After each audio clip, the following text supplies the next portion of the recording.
Assalamu алейкум достор. Мен өзüm жесир аялдар менен иштешем. Атасынан эрте айрылган, атасы каза болгон жетим балдар менен иштешем. Бизге кайрылган аялдардын санын 1 айлык санын 100% деп ала турган болсом, алардын 20-30% гана жесир аялдар. Калган аялдар ажырашкан аялдар жана жалгыз бой апалар. Эмне үчүн мен бул цифраларды айтып атам? 3 күндөн бери тиги Айнура деген аялдын сөзүнө жооп кайтарайын дегем. Ажырашкан үй бүлөлөр өтө көп. Ого бетер сиз эмне кылдыңыз? Ооба, кыздарга барса болот. Ооба, бары бергиле деп кайра үгүттөп атасыз. Мына ушул өзү жаш үй бүлөлөрдү бузууга дагы чакырат. Барса болот экен да, анан кийин деп туруп жанагы аялдын бир аз характерин көтөрө албай, эркелигин көтөрө албай, анан кийин ажырашат да, мен ошолорго барып жүрө берем деп ойлоп калат. Ажырашкандар өзү итак көп. Өзү бул аял дерматолог, косметолог экен. С.лог эмес экен. Мына ушул үчүн дагы, мына ушул негиз менен дагы айып пулга жыкса болот эле.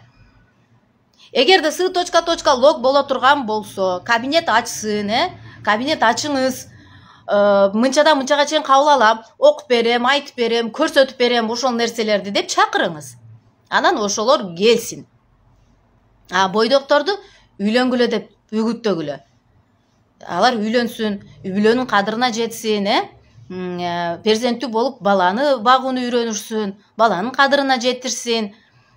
Эгерде ооруп калсаң, сыркоолоп калсаң, ошол акча берип барган тиги кызың келип карабайт. Акчаң болсо келип карайт. Эгерде үйлөнсөң, оорусаң дагы, эмне болсоң дагы аялың карайт. Ошо мотивацияны берүүчү да аял, дукту берүүчү дагы аялың. Деп ушундай жакшы нерсеге үгүттөш керек эле. Ооба, бир балакеттин көтөрүп алып, пакеттин көтөрүп алып, бара бер инфекциялардан сакталып. Эмне деген үгүттөө бул? Ажырашкандар өзү итак мынандай болуп атса, ал аялдар алиментин ала албай жүрөт, баласын бага албай жүрөт, ижарасын төгө албай жүрөт, майга акча тапса унга таппай жүрөт, унга тапса этке таба албай жүрөт. Анан кийин ооба, бара бер ошолорго деген эң чоң бул айып пулга жыга турган сөз болуп атат. Христиан дининде дагы жок антип, ооба, жаман жолго барып, көтөрүп, пакетин көтөрүп алып, бара бер инфекциядан сакталып деп христиан дининде дагы, башка диндерде дагы айтпайт. Анан кантип бул чыгып алып деп сүйлөгөн, уят эмеспи бул? Өзү коомубузда жанандай жеңил ойлуу эркектер итак көбөйүп атса. Эмне деп чакыруу бул? Предупреждать этпей эле айып пулга жыгыш керек болчу.